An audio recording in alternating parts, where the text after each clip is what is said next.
Vamos a continuar el ciclo de la mañana para cerrar, antes de irnos al almuerzo, con la segunda ponencia del día, que es las relaciones de Cervantes y Medina Sidonia, y que va a tener lugar, y tenemos el placer de a don Leoncio Alonso González de Gregorio Álvarez de Toledo para llevarla a cabo. Voy a hacer un pequeño currículum de su persona. Fundamentalmente, actualmente es profesor de Historia Económica de la Universidad de Castilla-La Mancha y duque de Medina Sidonia.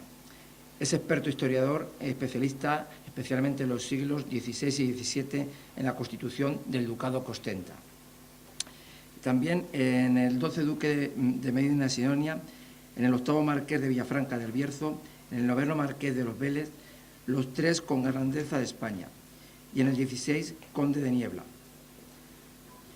Es profesor, como he dicho, en la Universidad de Castilla-La Mancha de Historia y de la Escuela Diplomática del Ministerio de Asuntos Exteriores y Cooperación. También en el Máster de Relaciones Internacionales, donde lleva a cabo una asignatura basada en la representación visual del Estado en la Edad Moderna y la utilización de las artes en la representación de la monarquía española durante los siglos XV al XVIII. Bueno, pues sin más, vamos a pasar directamente a que nos ilustre sobre esta magnífica ponencia que tiene las relaciones de Cervantes y Medina Sidonia. Pues, bueno, primero agradecer a todos los que han hecho posible estas jornadas, presentes y ausentes, y agradecerles a ustedes su paciencia. Supongo que las tripas les están haciendo alguna mala pasada, pero bueno, vamos a intentar ser breves para que todos nos podamos ir a comer lo más pronto posible, ¿no? Pero bueno, Víctor me pidió que hablara algo de Cervantes. Yo la verdad confieso que bueno, leí el Quijote de joven, me sorprendió porque lo llegué a leer 2 veces porque realmente es fascinante. Y quería encontrar un punto en contacto, y lo encontré precisamente entre estos 2 personajes que son, voy a poner la siguiente diapositiva, se ve, incluso parecidos físicamente. Son miembros de la misma generación, es la última generación del erasmismo hispano que produjo los hombres más preclaros de la historia de España, yo creo, ¿no? Tuvieron la suerte los 2 de perderse una fase ideológica de cierre que se produce a partir de 1570. Cervantes porque obviamente estaba en Italia, en Lepanto, y después en el cautiverio en Berbería, y Medina Sidonia porque estaba metido en Sanlúcar, luego hablaremos un poco del tema, ocupándose de lo que eran las rentas del señorío Medina Sidonia, bastante atípicas dentro del contexto de la nobleza del momento, porque no eran rentas de la tierra, eran rentas claramente mercantilistas. Él tenía 2 fuentes fundamentales, que eran las almadrabas, las famosas pesquerías de atún, actualmente las hacen los japoneses, y desde que llega Guzmán el Bueno, curiosamente hay una cierta similitud entre el nombre de Alonso Quijano el Bueno y Alonso Pérez de Guzmán el Bueno, un héroe que seguramente, pues, para darle más morbo al personaje quijotesco, pues utilizó, vaya usted a saber si Cervantes lo utilizó deliberadamente. Y como les digo, esa renta de la almadraba y otras rentas derivadas del control de la aduana de Sanlúcar, que era un puerto fundamental en ese momento, porque todas las relaciones con América y el Atlántico y todas las mercancías que pasaban que iban hacia Sevilla, tenían que pasar la barra de Sanlúcar, y además reforzado porque con la llegada del galeón, un barco de mayor calado, el Guadalquivir no tenía muchas veces el suficiente caudal como para permitir el transporte, con lo cual aumenta el tráfico en Sanlúcar, y los almojarizfazgos, que era como una especie, para entendernos, de IVA del momento, crecieron bastante, lo que despertó, claro, lógicamente, el deseo de la corona de hacerse con esa renta, que de hecho ya la controlaban el resto de las costas de España. ¿Qué nos interesa del retrato? En primer lugar, ¿cómo era Cervantes físicamente? Lo sabemos porque él mismo nos deja un autorretrato en las novelas ejemplares. Les no hace falta leer mucho en la primera o segunda página, y además es magnífico literariamente, se describe a sí mismo con ironía, con distancia, con esos valores erasmistas que tienen una crítica interna, que es esa especie de aristocracia que tenían los grandes hombres del Renacimiento, como dijo Menéndez Pelayo. Vemos un posible retrato, porque el que circula por ahí, pues todos sabemos que el que está en la Real Academia Española, sabemos que es falso de toda falsedad, porque es una obra seguramente del siglo XX, principios, y este que tenemos aquí, pues posiblemente lo que tiene es que es de Juan de Jáuregui, que Cervantes dijo que si alguien le retratara, pues que fuera Juan de Jáuregui, que era un retratista famoso en la época, que era el que más le hubiera gustado tenerlo como pintor.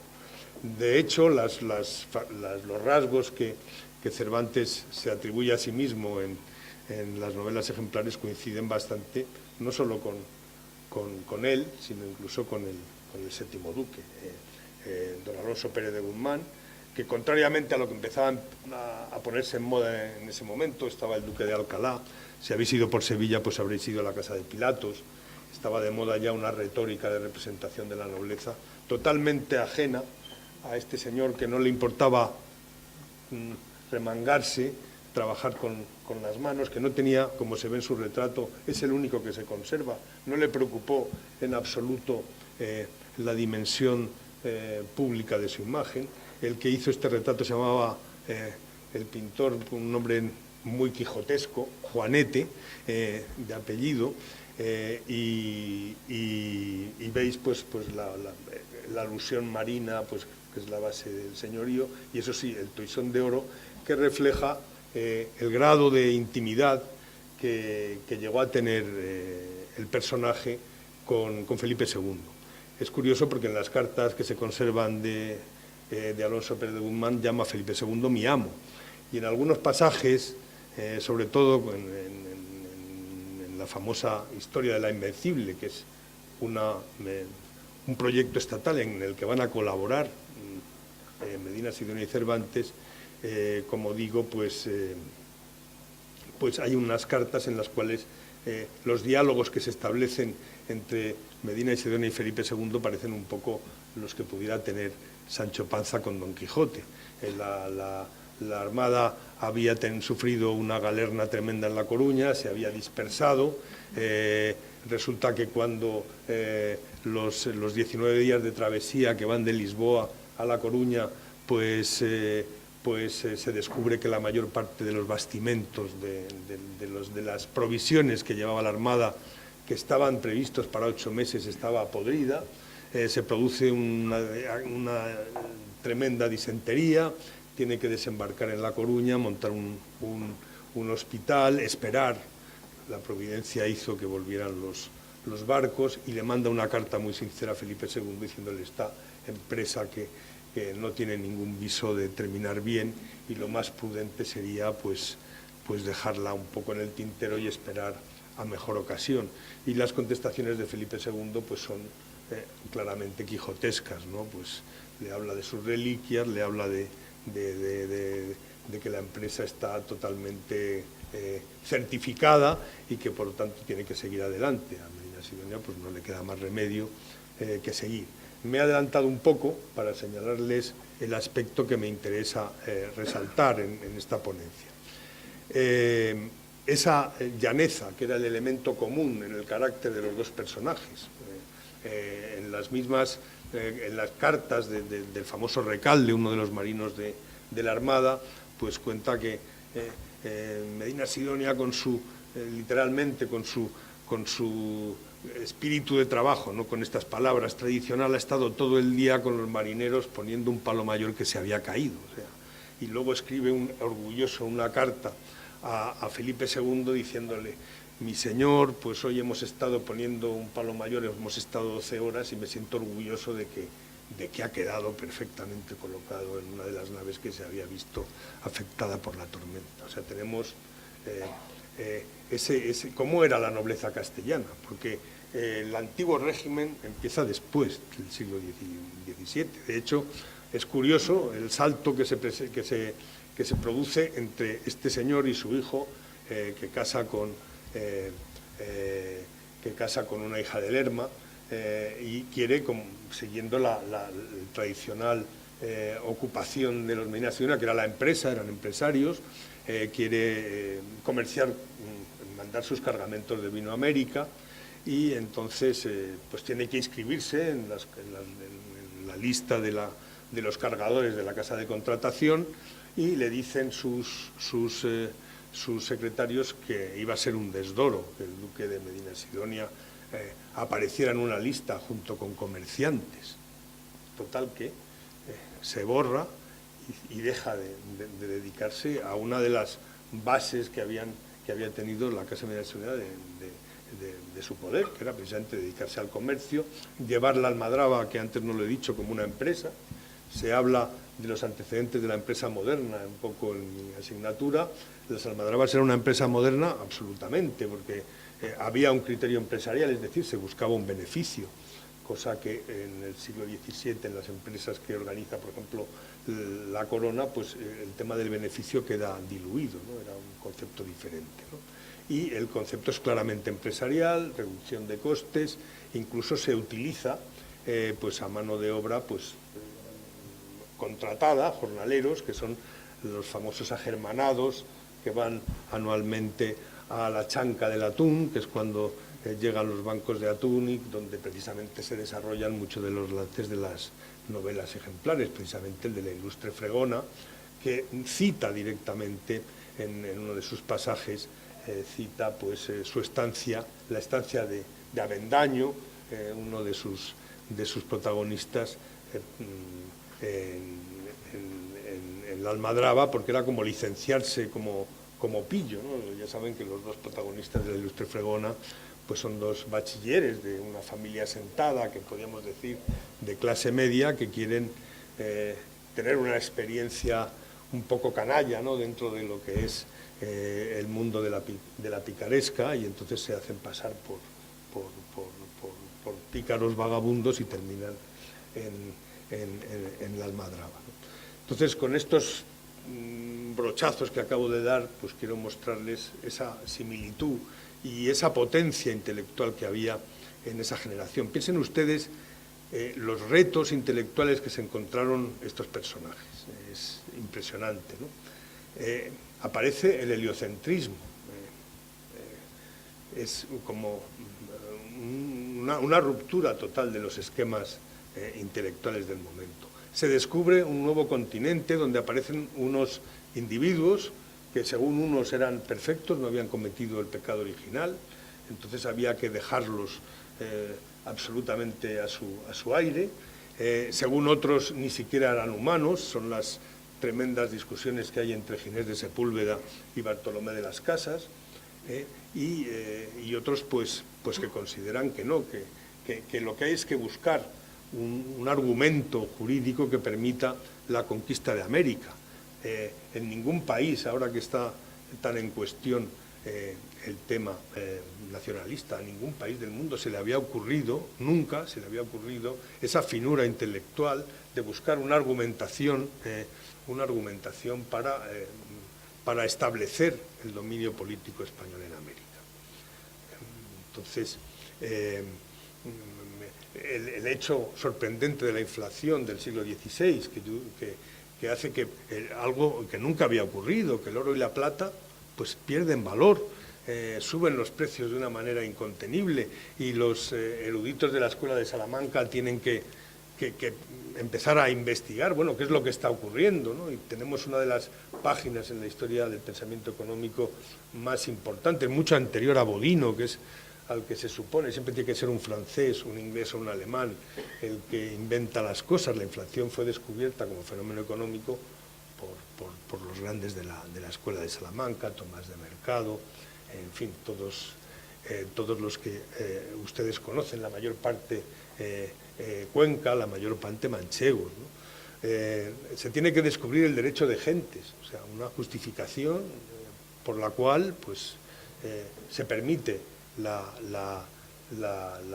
conquista española, y la única razón que se encuentra es la evangelización de los indios. Es la única justificación que se plantea. Detrás de esto, evidentemente, hay una cuestión material.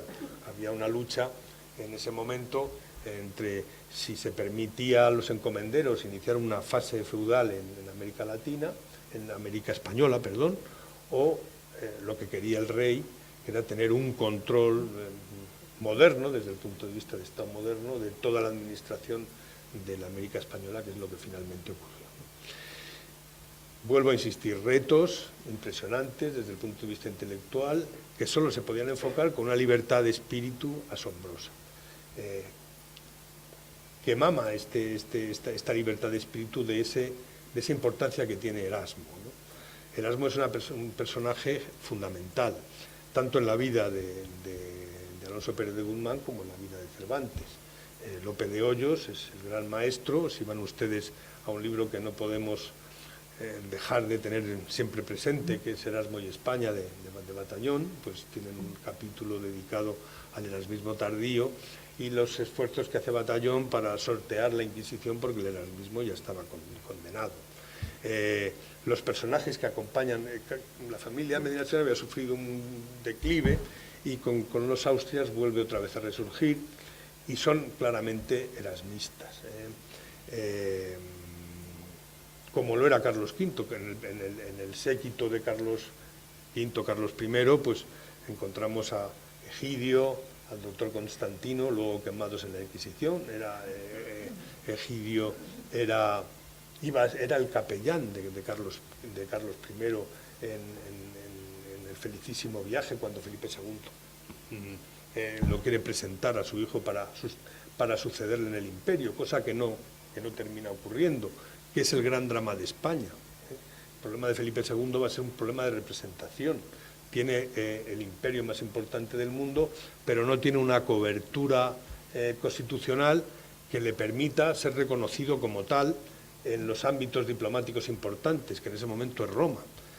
Hay una historia divertida, que es la intriga tremenda que organiza Felipe II en Trento en las últimas sesiones para conseguir que en la misa que se hacía para finalizar las conferencias no diera el oficiante las paces primero al embajador francés que al embajador de Felipe II, porque eso era el mayor de los desdoros dentro de la lógica de la reputación, que era el valor más importante político para Felipe II. En fin, son elementos, vuelvo a insistir, de tipo impresionista que quiero presentarles para que entiendan el salto que se produce de una generación a otra. También los dos van a tener una misma vocación, a niveles diferentes, obviamente. Las rentas de Medinaceli, a las que ya me he referido, la almadraba empezaba a estar en crisis porque estaban surgiendo la competencia de nuevos productos, el arenque de los Países Bajos y el bacalao empezaba a dominar los mercados, y también por el hecho de las nacionalizaciones masivas que hace Felipe II, que suben muchísimo el precio de las materias primas. El famoso estanco de la sal, y la sal es el elemento conservante más importante. Se dispara de precio y España en pocos años pasa de ser exportadora de sal al tener que importar sal del extranjero.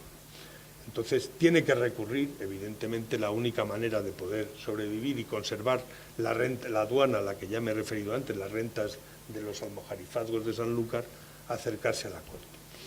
Lo mismo que Cervantes. Cervantes vuelve de su cautiverio en Berbería y lo que hace pues es, como muchos otros, hacer su currículum con sus trabajos al servicio del rey, para buscar una recompensa en la corte. Y lo que hace Medinaceli, la madre, que era muy lista, Leonor de Sotomayor, le casa con la hija del príncipe de Éboli, Ruy López de Zúñiga, que en ese momento era el brazo derecho de Felipe II, que será defenestrado por Antonio Pérez, y a su vez dará paso a otros validos que también habían tenido una estrecha relación con Medinaceli. Los dos, por tanto, buscan una salida vital parecida. Por fin, Cervantes en 1588 86 le dicen que le van a contratar como comisario de Felipe II, precisamente para los suministros de la aduana, y Medina Sidonia al final encuentra acomodo, precisamente por sus grandes dotes y su gran conocimiento del mundo atlántico. Era tremendo. En algún momento, en el primer asalto que hace Drake a la ciudad de Cádiz en 1587, la única institución que funciona en el Estado, porque todo el mundo se queda absolutamente... Nadie pensaba que los ingleses iban a llegar a tanto. Medina Sidonia es el que está dando órdenes, mandando cartas a todos los puertos de Nueva España, de tierra firme, de las islas, diciéndole lo que tienen que hacer, y en algún caso te quedas sorprendido porque al gobernador de Cartagena de Indias le dice cómo tiene que prevenir un posible ataque de Drake, y le dice: tiene usted que hacer una zanja en la desembocadura del río en tal sitio, y en tal otro tiene usted que poner los cañones, porque así podrá usted, aunque sean muchos...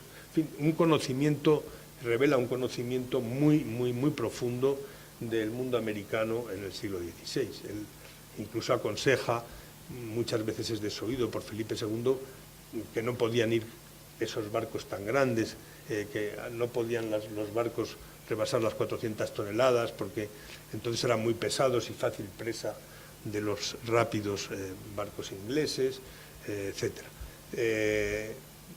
Tanto conoce el tema que Felipe II le termina nombrando,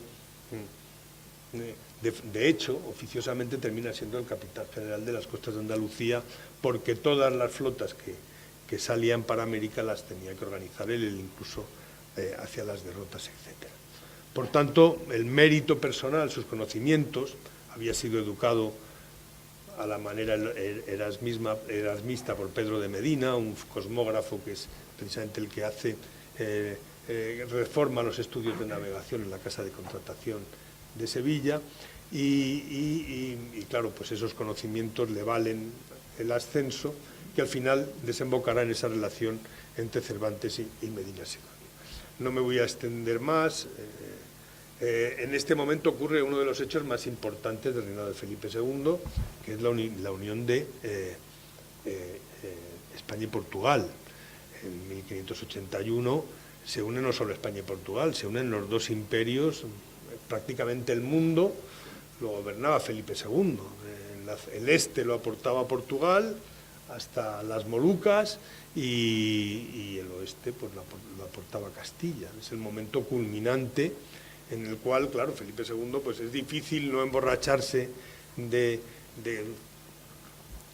providencialismo cuando has conseguido, y sabemos que uno de los objetivos que tenía la Casa de Habsburgo era conseguir ese mito milenarista de la monarquía universal cristiana, unificar, es un mito de San Agustín, unificar todos los países cristianos bajo un mismo mando, que lógicamente tendría que ser el emperador, ¿no? Y en ese momento, en las Cortes de Tomar, pues se va a producir un hecho. Medina Sidonia ayudaba a Felipe II a conquistar el Algarve, ayuda a Felipe II en un asunto muy delicado, que es que ya saben que el rey de Sebastián, el rey de Portugal, muere en la batalla de Alcázar-Quibir. Entonces queda vacante el trono portugués. Bueno, sacan del claustro a Enrique, que va a ser el rey de transición.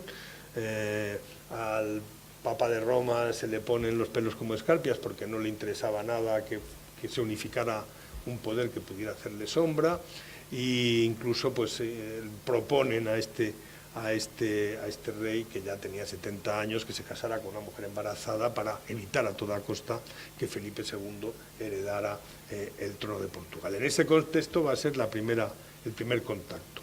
Resulta que el emir de Marruecos, el jarife para los amete, o el sarife para los castellanos, acaba de subir al trono, tiene graves dificultades internas y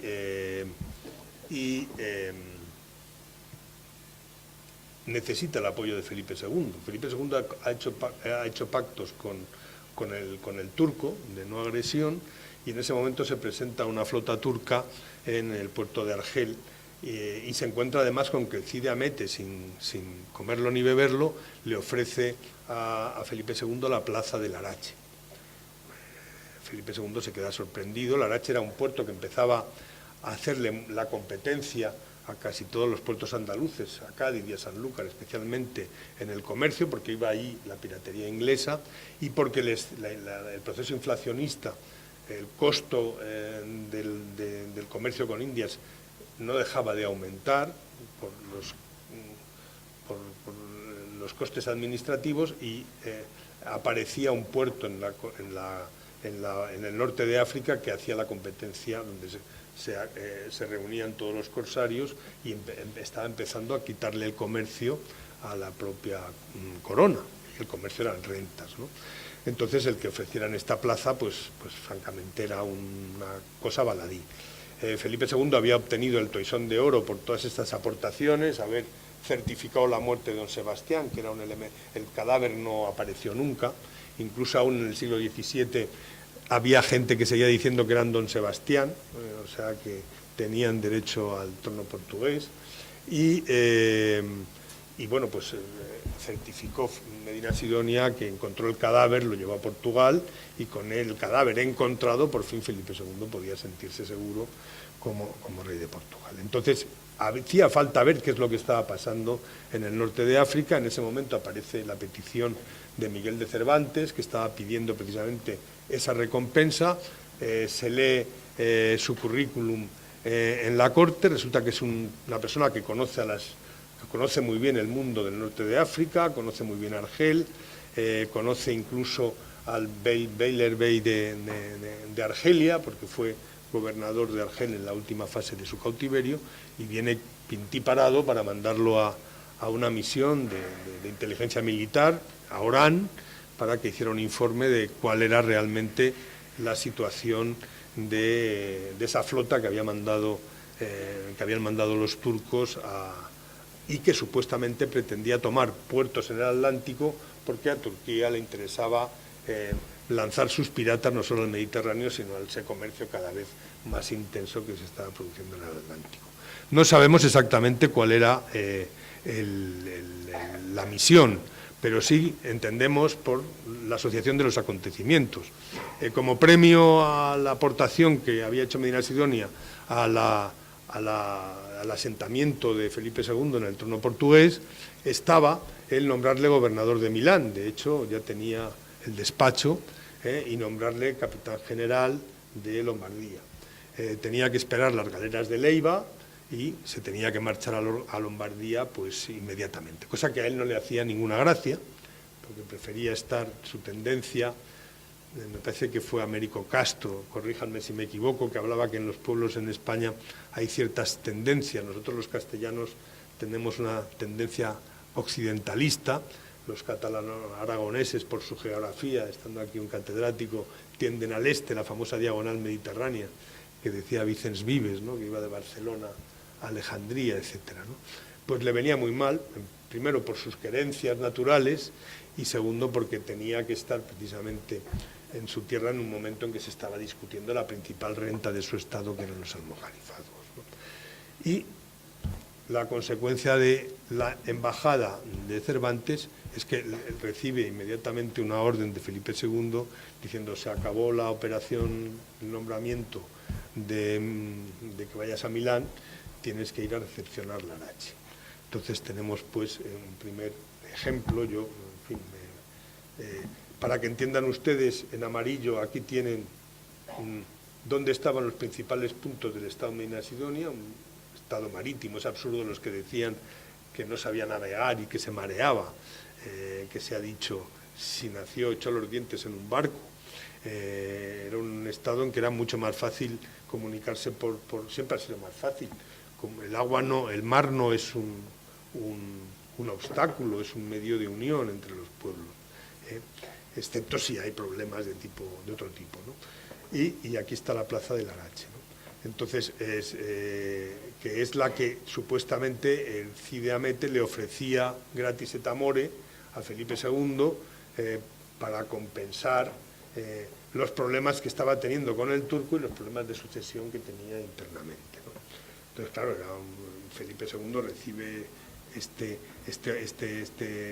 esta oferta y manda. ¿A quién manda? Pues al que tenía más a mano, que además era un experto porque acababa de llegar de allí, y manda a Cervantes, cuyo informe pues cambia la vida de Alonso Pérez de Guzmán, el séptimo duque de Medina Sidonia. Al principio supongo que le contentaría porque era lo que él quería, pero yo creo que si hubiera terminado estando en Lombardía se hubiera evitado el amargo trago de tener que ser el comandante de la Armada. Esto es un poco la plaza de Orán, una estampa de la Biblioteca Nacional, y esta es una de las dos células de pago que recibe Cervantes por esa misión, una misión de servicio secreto que tiene que realizar en Orán, y cobra puntualmente, cosa rara en la época, porque nadie cobraba, ¿no? Normalmente podían pasar años hasta que cobrabas tu sueldo, ¿no? Y él cobró puntualmente, recibe el 23 de mayo, salió de Cádiz, recorre Orán, va a Mostagem, que era Mostagem para los portugueses, una plaza que había cerca. Quería asegurarse Felipe II que los presidios africanos portugueses eran fieles a su... porque ya saben que el prior de Ocrato se postulaba como rey de Portugal y pretendía levantar al pueblo en una especie de guerra civil, y bueno, pues hace esta serie de gestiones, vuelve en el mes de junio, se dirige directamente a Tomar. Felipe II estará un año, lo vemos en la diapositiva anterior, no sé cómo se vuelve esto, anterior, sí.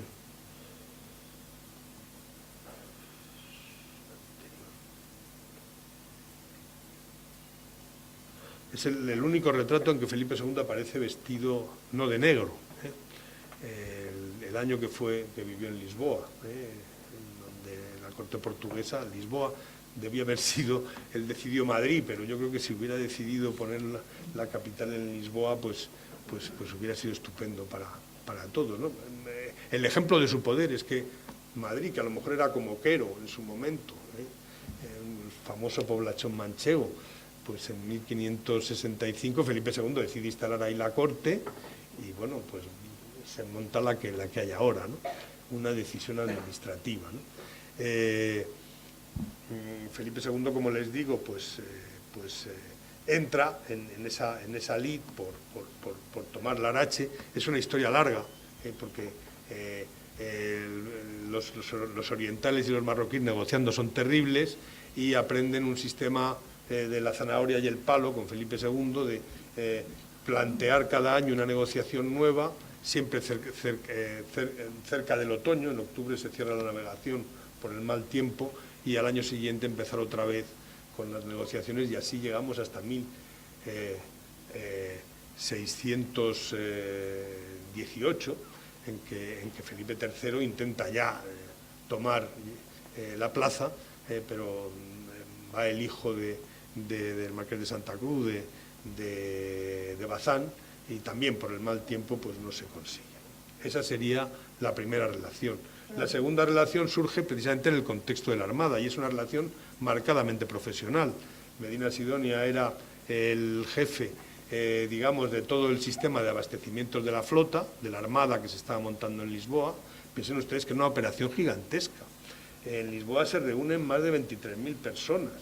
Es hablar de un aumento de la población de casi el 30% de golpe, con una economía agraria pues muy de subsistencia, porque la productividad de la agricultura era muy escasa, y tenía que hacer el Reino de Castilla todo el esfuerzo, no solo de acopiar los bastimentos necesarios para una travesía que se suponía que iba a durar 8 meses, más además mantener durante el tiempo que se estuviera gestando la Armada a toda esa población sita en Lisboa.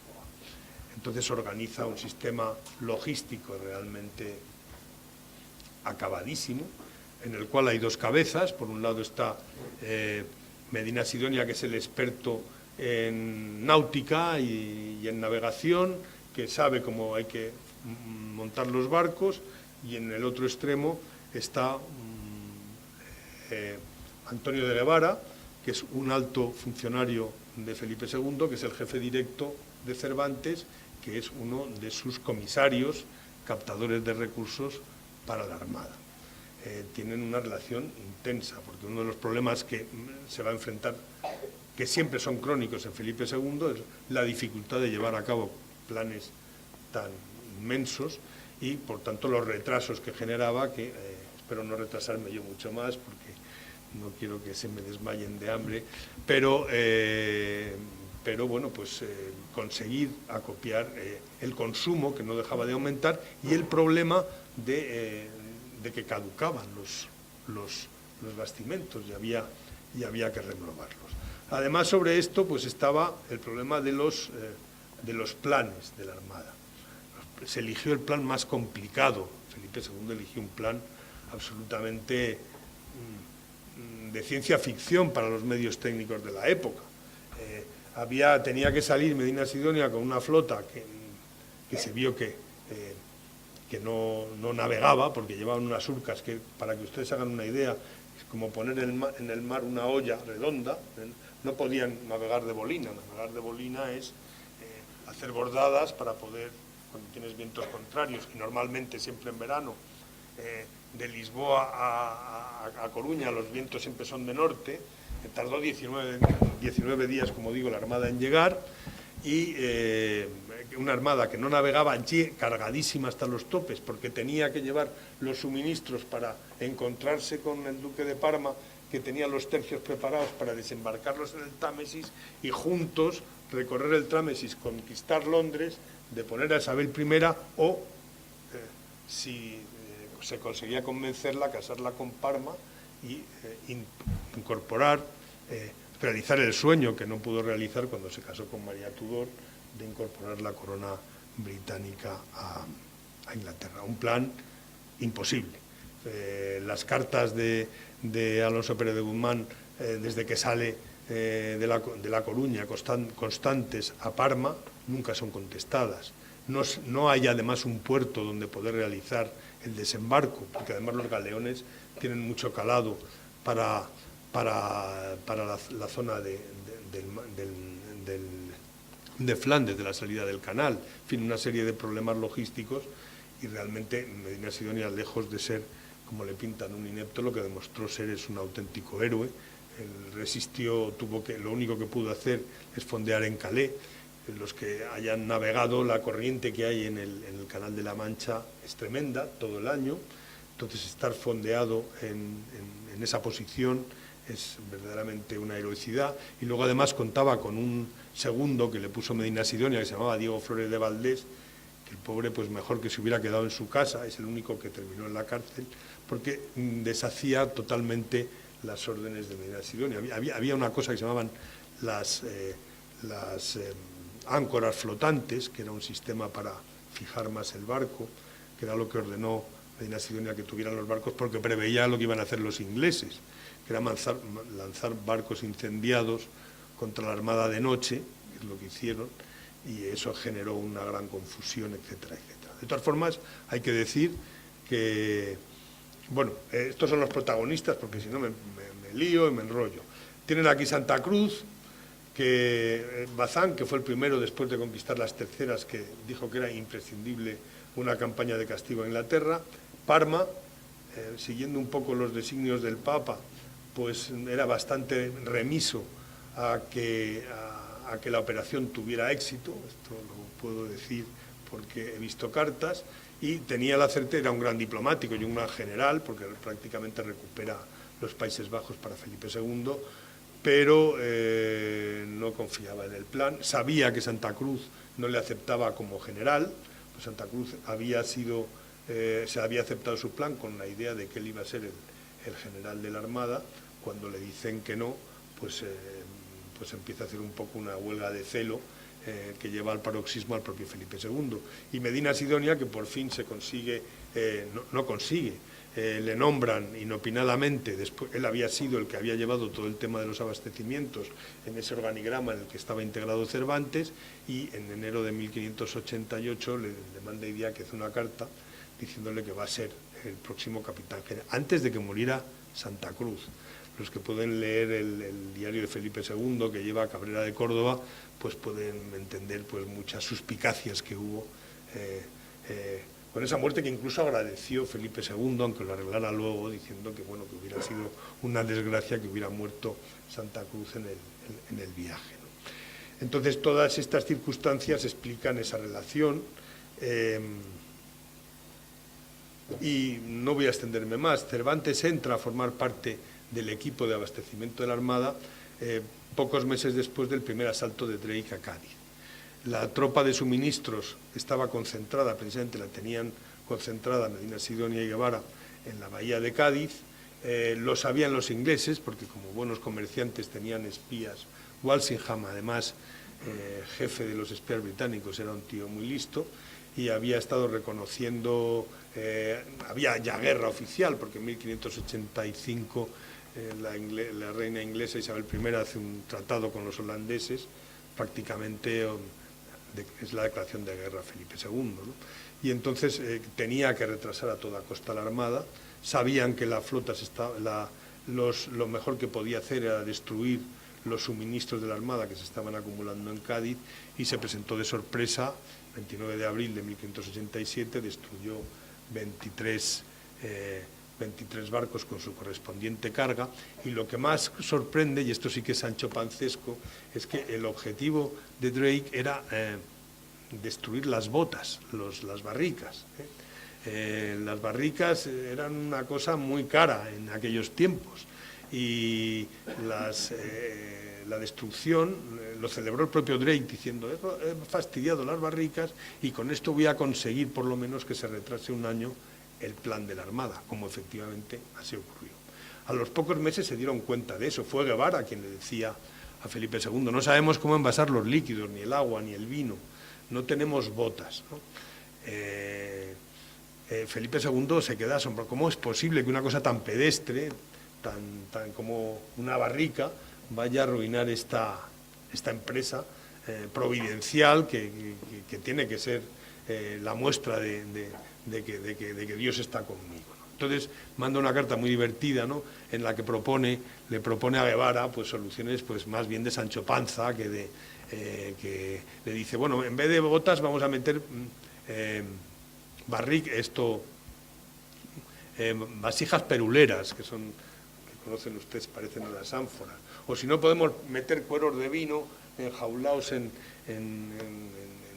estructuras de hierro, porque claro, no se pueden mover dentro de la bodega, etcétera, etcétera. Guevara no le hace caso, pero en todo caso muestra esa dificultad logística que tenía la Armada. Es en este momento cuando entra Cervantes. Tienen que Medina Sidonia llega al cabo de unos meses, le está diciendo Santa Cruz que no sale con la Armada, recibe como 25 cartas durante el otoño de 1587 de Felipe II. Santa Cruz: sal ya con lo que tengas, porque le decía Parma que estaba preparado para hacer el desembarco, y no lo hace, y entonces Cervantes tiene que encargarse, y son sus viajes por Écija.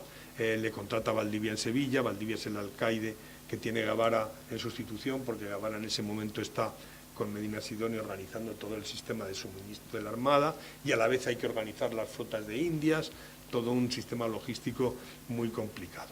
Y vemos a Cervantes metido en una situación realmente complicada, porque resulta que iban a los pueblos, Écija, Cabra, Lora del Río, todos los pueblos andaluces, y en el año 86 había habido ya una exacción, y el rey, que no había pagado en dinero, porque esto teóricamente no era un impuesto y era ilegal, había entregado cédulas en las que decía que no se vuelva a realizar otra exacción hasta que no cobren los campesinos que han aportado su trigo, etcétera, cosa que no sucede, ¿no? Entonces el problema jurídico que representa tener que ir contra las propias decisiones del rey, se lo dice a Guevara: pero si es que yo cuando llego a los pueblos me encuentro con órdenes suyas diciéndome que no saque trigo, y usted me manda que lo saque, ¿no? Cervantes se ve en esa situación dificilísima, ¿no?, de estar entre dos fuegos. Realmente muestra su habilidad, porque incluso llega a ser recomendado por los vecinos de Écija para negociar con Guevara y conseguir un acuerdo, que al final consigue, pero claro, encima el año 87 la cosecha fue terriblemente mala, y bueno, las triquiñuelas que montan para aumentar el peso del trigo, le añaden tierra, una serie de los que hemos...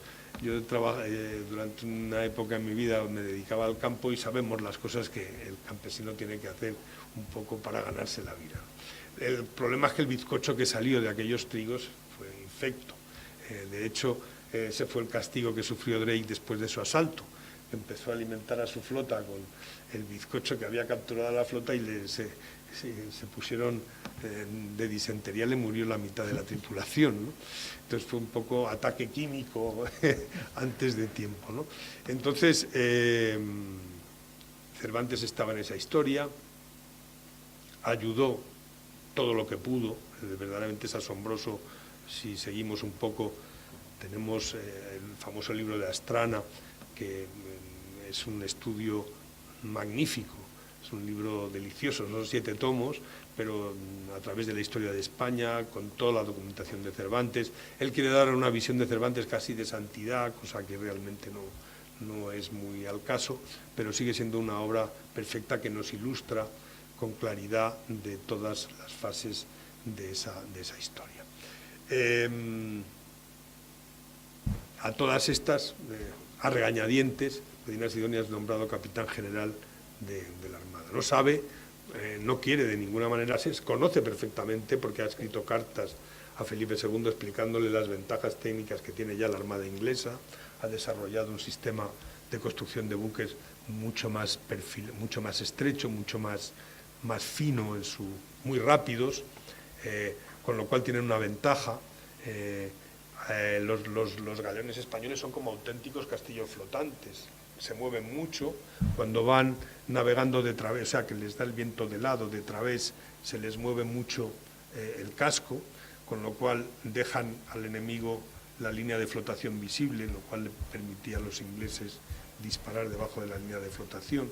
Una técnica de guerra totalmente nueva, ya lo veremos después en alguno de los reflejos literarios de la relación que hay entre Medina Sidonia y Cervantes. No me voy a entretener más porque me parece que me estoy pasando de hora y simplemente voy a terminar. Bueno, pueden ver ustedes el plan. Consiguió algo inaudito, Medina Sidonia, que es circunnavegar las Islas Británicas. Casi todas las bajas se produjeron en la costa occidental irlandesa, que es verdaderamente una trampa, y en esos años se han hecho estudios. Algunas universidades inglesas han hecho estudios meteorológicos sobre cómo fue el tiempo aquel verano de 1588 y fue realmente horrible. Además, horrible porque nuestro querido amigo del que ya he hablado, Diego Flores de Valdés, no distribuyó los rumbos de retorno a España que había mandado a Medina Sidonia, en los que ordenaba que se alejaran todos los barcos lo más posible de la costa occidental de Irlanda, que no pretendieran ni ir a aguar porque iban a naufragar como realmente fue. Saber que después hubo otras 2 armadas más, en el 87 y en el 88, que ni siquiera pudieron llegar, incluso mayores que la del propio Medina Sidonia, que fracasaron, incluso tuvieron muchas más bajas que la del propio duque, pero esto no ha pasado en la historia, ¿no? El reflejo literario. Tenemos las poesías sueltas de Cervantes, las 2 odas a la Invencible. Son un documento histórico muy interesante. Ven aquí en la imagen cómo fue la batalla de Lepanto y explica un poco el prejuicio náutico que había en España.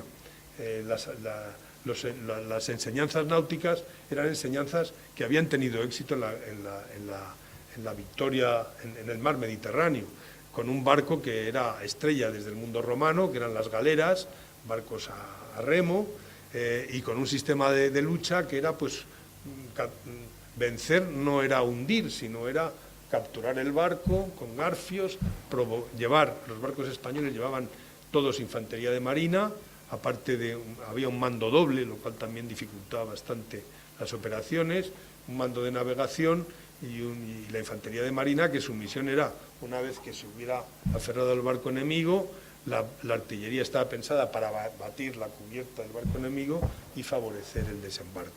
Si veis un poco, miráis con detalle esta pintura de la batalla de Lepanto, esta era el esquema de la guerra naval que tenía Cervantes y que tenía todo el mundo en España, y que Medina Sidonia pues en sus propias carnes experimenta que ese sistema ha decaído completamente por el avance técnico de los ingleses. Hay algunos versos en los cuales pues él está imaginando, esta poesía la escribe en el mes de agosto, este poema en el mes de agosto de 1588, están llegando noticias contradictorias. El embajador de España en París ha hecho una fiesta en su embajada celebrando la victoria de la Armada, pero por otro lado llegan otras noticias que no son tan ciertas, y es en ese momento de incertidumbre cuando Cervantes decide escribir este poema, y pueden ver un poco fogosas máquinas de guerra, aguas, lo que él vivió en Lepanto, piensa que se va a reproducir exactamente en la batalla de Inglaterra, cosa que no fue así.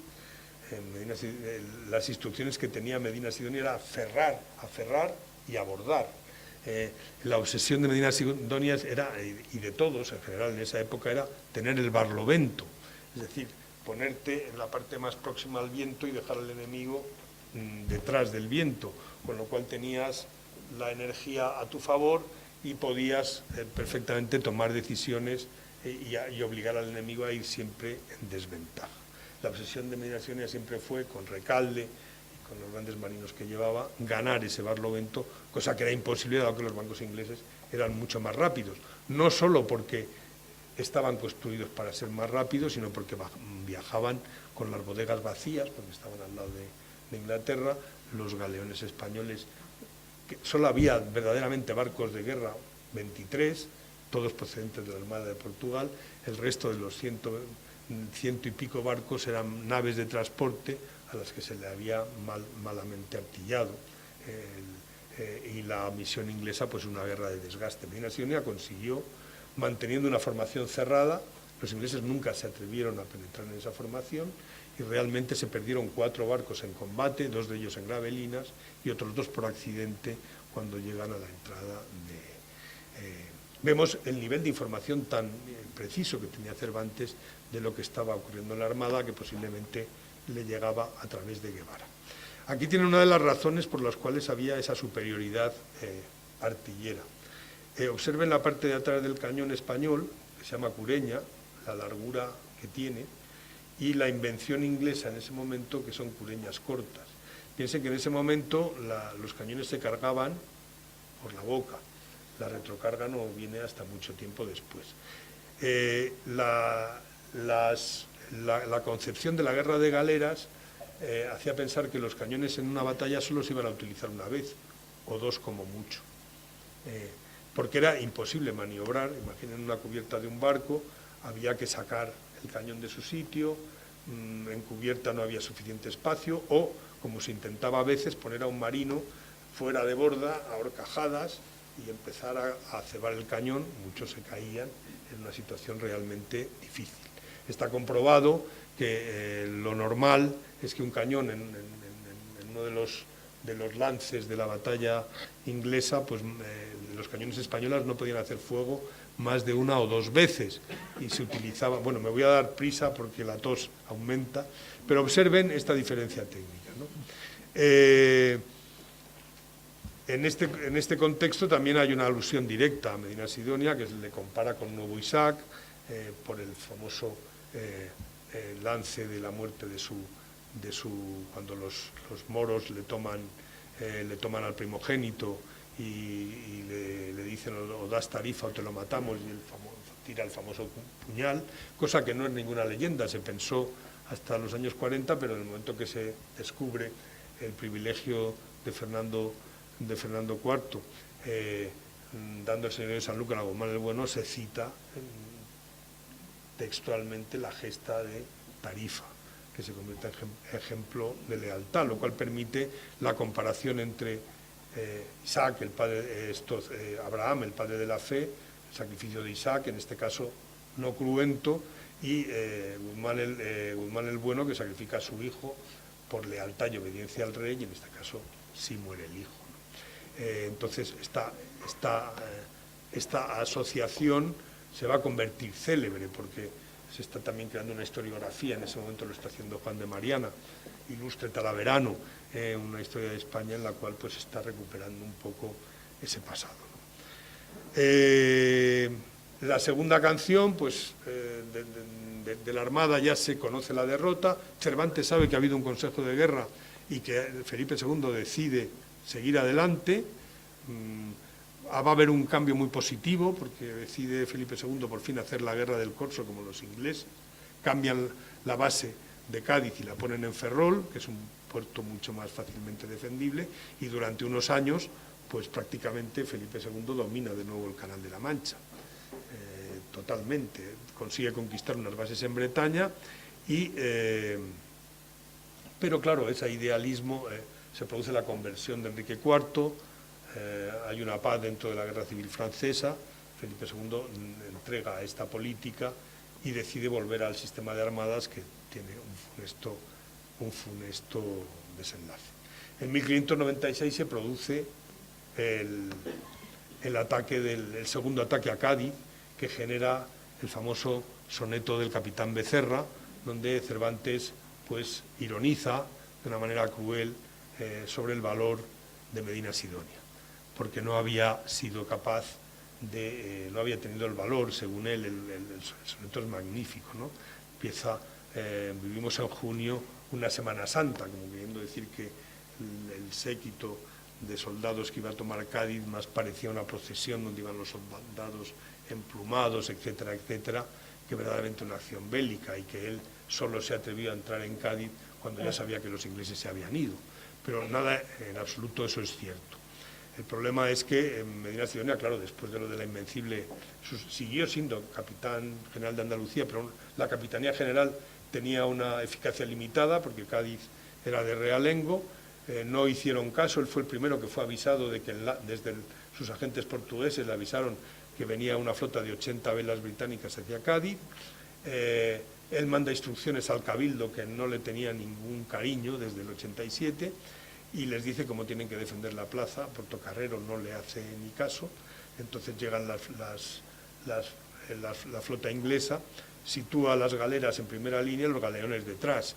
Los galeones iban cargados de mercancías que tenían que salir para Indias, y los armadores, ante el peligro de perder la carga, se retiran. Inmediatamente los ingleses entran y se produce pues una huida desordenada. Los galeones encallan en galeras gordas, en arenas gordas, que es el canal de Zuazo. Incluso Portocarrero, la puente de Zuazo la rompe para intentar salvar las galeras, y lo que hace pues es impedir que el único acceso que había a Cádiz desde el norte pudiera llegar para defender la ciudad. Y lo que hace Medina Sidonia es establece a sus contiosos. No sé si sabéis lo que es la caballería. Los contiosos es la caballería española, no una caballería que no tiene nada que ver con lo que nos imaginamos, con lo que había en Francia o en la Europa. Eran burgueses que tenían una renta suficiente como para pagarse un caballo, y en ese momento seguía siendo Cádiz la frontera más peligrosa de Europa, y era necesario disponer de esa fuerza, como es ahora el ejército suizo, esa fuerza popular que en un momento de alarma pues fuera donde había un posible o un peligro de desembarco. Lamentablemente Felipe II estaba desmontando ese sistema que había funcionado estupendamente, porque estaba cobrando